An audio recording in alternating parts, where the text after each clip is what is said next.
This is All India Radio, Shillong, the Northeast News Bulletin read by Miranda Blah.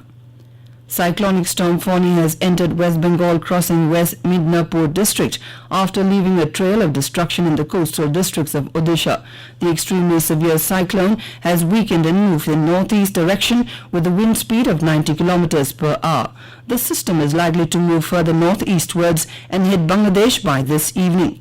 The Assam government has directed all district deputy commissioners and agencies to be on high alert and take necessary measures to deal with the situation. Fani is expected to trigger heavy rains in the northeast. Fani, or hood of snake, named by Bangladesh, has resulted due to global warming, scientists said. The Eastern Air Command headquarters in Shillong has sized up the situation in view of Cyclone Fani in conjunction with the Air Force headquarters. 6 light helicopters for rescue work, 5 medium lift helicopters for deploying relief materials and 4 AN-32 aircraft have been kept ready with medical relief teams for ferrying relief materials, medical help and NDRF teams with equipment.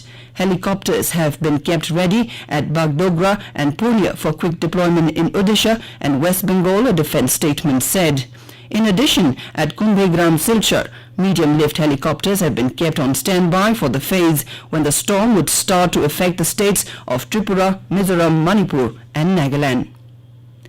The Meghalaya Government has asked the National Disaster Response Force personnel from Guwahati to be deployed in Meghalaya in view of the Cyclone Fani approaching the northeast. Revenue and Disaster Management Minister Shillong said the chances are very high that the Cyclone Fani may affect parts of Meghalaya and hence the NDRF personnel have been asked to come to the state.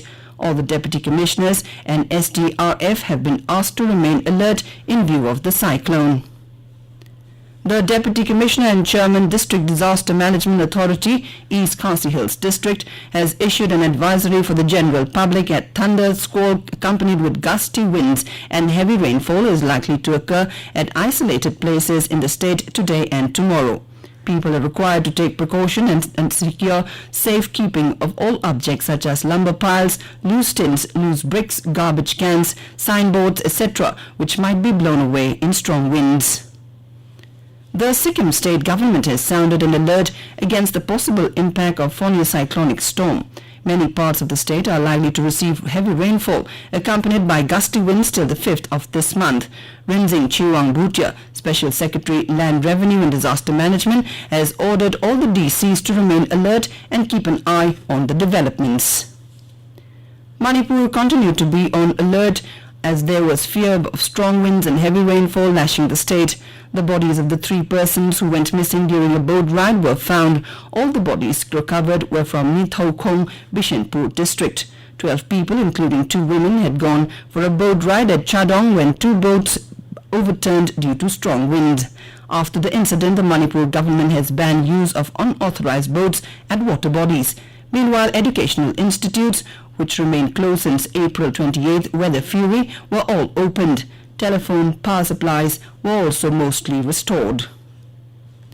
Students of the Border Security Force Senior Secondary School in the Meghalaya Frontier Headquarters of the BSF in Shillong have excelled in the AISSCE All India Senior School Certificate Examination. Out of 224 candidates who appeared this year, Aradhika Paul secured first position in science stream with 95% marks. Alban Kharkungor was the highest scorer in art stream with 94% marks, and Akanj Verma bagged the first position in commerce with 83% marks. With no failure in any stream, the result of the school stood at 100%. Ekta Utsav 2019 was organized to celebrate Bohak Bihu, the Assamese New Year, by the Department of Sociology in Royal Global University in Guwahati yesterday. A plethora of Northeast Indian cultures were showcased by faculty and students from 17 departments, highlighting the interplay of tradition and modernity. Mizo Bamboo Dance, Angami Song, Meitei Dance, Sema Song, Missing Dance, Adi Warrior Dance were some of the performances showcased. Ekta Utsav is a concept of unity and diversity. And with that, we end the Northeast News Bulletin, which came to you from the Shillong station of All India Radio. Have a nice day.